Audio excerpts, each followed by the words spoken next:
Molavay'dan herkese merhaba. Adobe Premiere Pro ile videolarınıza yazı nasıl eklersiniz onu göstereceğim. Örnek olarak çekmiş olduğum bir videoyu proje dosyama atıyorum. Evet. Attıktan sonra dilerseniz klavyenizden T tuşuna, dilerseniz yan tarafta bulunan T işaretine tıklayabilirsiniz. Ekrana şöyle bir şey geldikten sonra videomuzun adını yazalım. Ben şuraya ağaç videosu yazacağım. Evet. Yazdıktan sonra bu yazıyı tam ortalamak için kırmızı bir çizgi çıktı. Evet. Tam artı olduğu zaman bilin ki şu an tam ortada. Evet. Şimdi ben ilk önce yazımı sol tarafa bir kaydıracağım. Şöyle. Sol tarafa kaydırdıktan sonra position kısmını aktif ediyoruz. Aktif ettikten sonra diyorum ki 1-2 frame'den sonra benim yazım tam ortaya gelsin. Evet. Aynı işlemi yapıyoruz. Bu sefer sağa doğru kaydırıyoruz. Evet. Şimdi geldi. Dilerseniz bir projemizi çalıştıralım.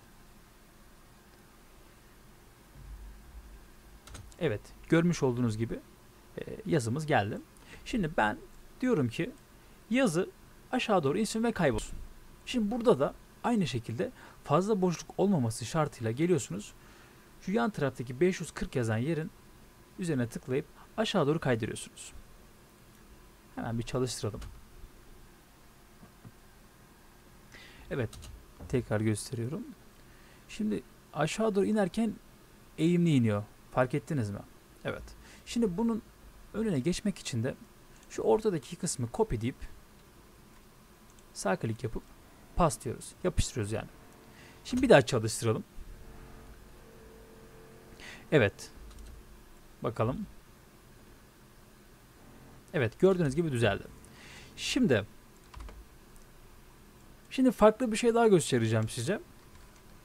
Aynı şekilde ağaç videosu yazalım. Yine şöyle ortalayalım. Pardon. Evet. Şöyle. Ortaladıktan sonra scale kısmına gelip şunu küçültüyorsunuz. Küçülttükten sonra yine fazla boşluk olmaması dikkat edin. Şuraya gelip büyütüyorsunuz. Çalıştıralım. Evet. Bu da farklı bir yazı girişi oldu diyelim. Video bu kadardı.